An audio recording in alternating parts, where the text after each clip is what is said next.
اور اسٹیج پر بیٹھے ہوئے تمام علماء کرام،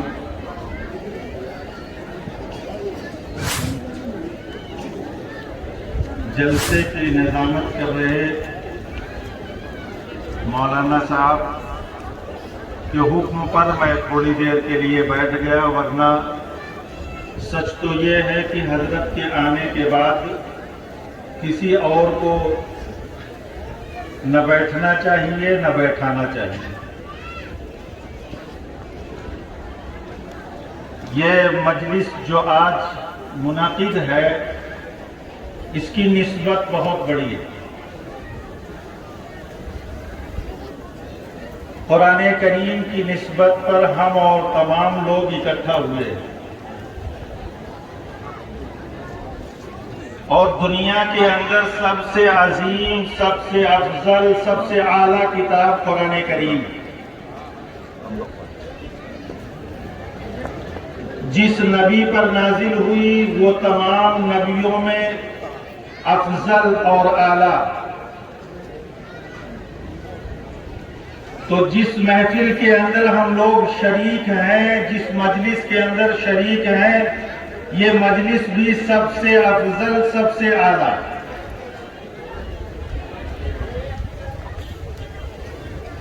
اور اس مجلس کے اندر ابھی تھوڑی دیر کے بعد دستار بندی ہوگی۔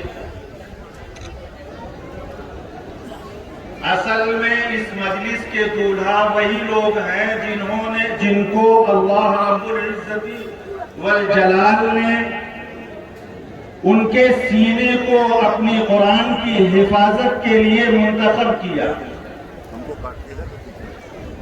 قابل مبارکباد ہیں وہ بچے جن لوگوں نے 30 پارے کو اپنے سینے کے اندر محفوظ کر لیا، اور ان کے والدین بھی قابل مبارکباد ہیں جنہوں نے اپنے بچوں کو قرآن کریم کی تعلیم کے لیے مدرسے میں بھیجا۔ اور وہ اساتذہ بھی مبارکباد کے قابل ہیں جنہوں نے انہیں صبح سے شام تک محنت کر کے، تکلیفیں اور اذیتیں اٹھا کر کے، ہر اعتبار سے ان کو ڈھالنے کی کوشش کی اور ان کو حافظ بنایا۔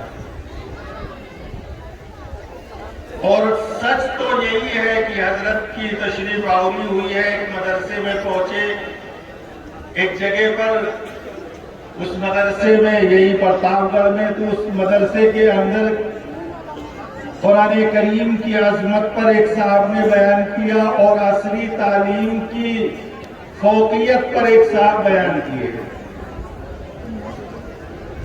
کیونکہ کچھ عصری تعلیم کی طرف ہمارا رجحان زیادہ بڑھتا جا رہا ہے۔ وہاں پر ہمارے حضرت تشریف لائے تھے، حضرت مولانا قمرالزماں صاحب، ہم سب کے مربی، یہ تشریف فرما تھے۔ یہ جب بیٹھے تو انہوں نے ایک بات واضح کی اور وہ بات میرے دل کو اثر کی۔ انہیں اس موقع پر حضرت نے یہ فرمایا کہ یہ چیز واضح طور سے سمجھ لیجئے کہ ایک چیز ہے ضروری اور ایک چیز ہے ضرورت۔ علم دین حاصل کرنا یہ ضروری ہے اور علم دنیا حاصل کرنا یہ ضرورت ہے۔ اور حضرت نے اس وقت مثال بھی یہی دی تھی کہ سردی کا موسم جب آتا ہے تو لوگ سویٹر، جیکٹ، لحاف، تمام چیزیں نکال لیتے ہیں۔ کیوں؟ اس لیے کہ اس موسم کی یہ ضرورت ہے، اس موسم کی یہ ضرورت ہے۔ اور جب یہ موسم ختم ہو جاتا ہے تو اس کی ضرورت ختم ہو جاتی ہے، مگر ناف سے لے کر گھٹنے تک یہ ستر عورت ہے، اس کا چھپانا ضروری ہے۔ ضرورت اور ضروری میں یہ فرق بیان کیا، تو اس سے ہم کو اندازہ لگانا چاہیے کہ ہم نے جو ہماری ضرورت تھی اس کو ہم نے فوقیت دے دی اور جو ضروری ہے اسے چھوڑ دیا۔ اور میرے محترم، آج کی مجلس کے اندر پیر طریقت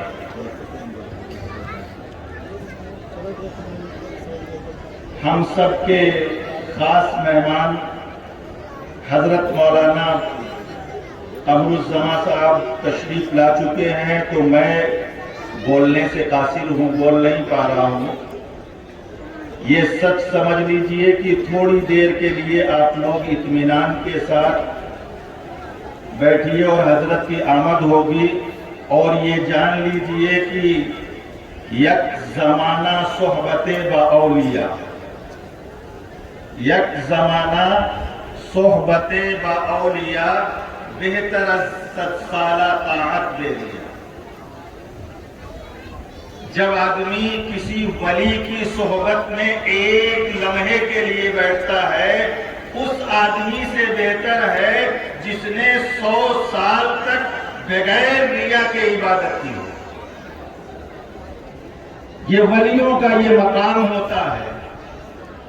تو ہمارے مجلس میں ولی کامل ایک عارف باللہ شخصیت موجود ہے، اس کی آمد کا انتظار ہے، تو ہم لوگ اس انداز سے بیٹھے کہ ان کا ادب بھی ہمارے سامنے رہے۔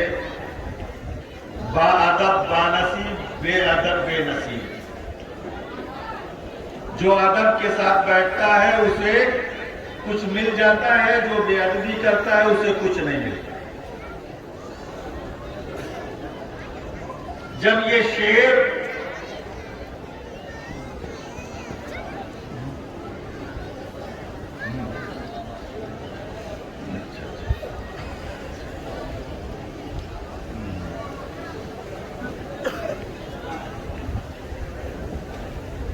حضرت مولانا مفتی شفیع عثمانی صاحب جب یہ شعر سنے، وہ لوٹ آئے مولانا اشرف علی تھانوی رحمت اللہ علیہ کے پاس، کہنے لگے حضرت علامہ رومی نے تو شعر اتنا غلو کے ساتھ کہہ دیا، ایسا انہیں نہیں کرنا چاہیے۔ وقت کے بڑے شاعر ہیں، بڑے عالم ہیں، اور اس طریقے سے انہوں نے یہ کہہ دیا اتنا کہ 100 سال تک کوئی آدمی عبادت کرے، وہ بہتر ہے اس آدمی سے، وہ جو اللہ والوں کی صحبت اختیار کر لے، وہ شخص بہتر ہوگا اس آدمی سے جو 100 سال تک عبادت کرتا رہے بغیر ریا۔ حضرت تھانوی رحمت اللہ علیہ نے فرمایا کہ انہوں نے کہنے میں تھوڑی سے بخل کیا ہے، اگر یہی ہم کہتے تو ہم یہ کہتے بہتر از 100 سالہ، یہ کہے ہیں، میں کہتا بہتر از 100 سالہ طاعت ہے۔ 1,00,000 سال تک کوئی آدمی بغیر ریا کے عبادت کرے اس سے بہتر۔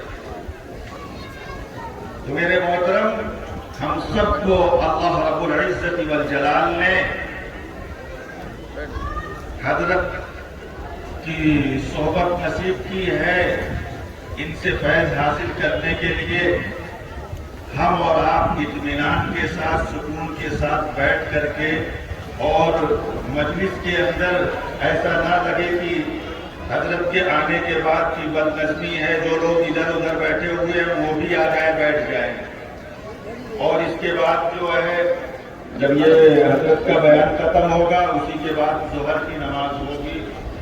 ابھی ہم کو بتایا گیا اسی کے فوراً بعد ظہر کی نماز ہوگی، اور حضرت تشریف لا رہے ہیں، اور میں اپنی باتوں کو یہیں پر ختم کرتا ہوں۔ وآخر دعوانا الحمدللہ رب العالمین۔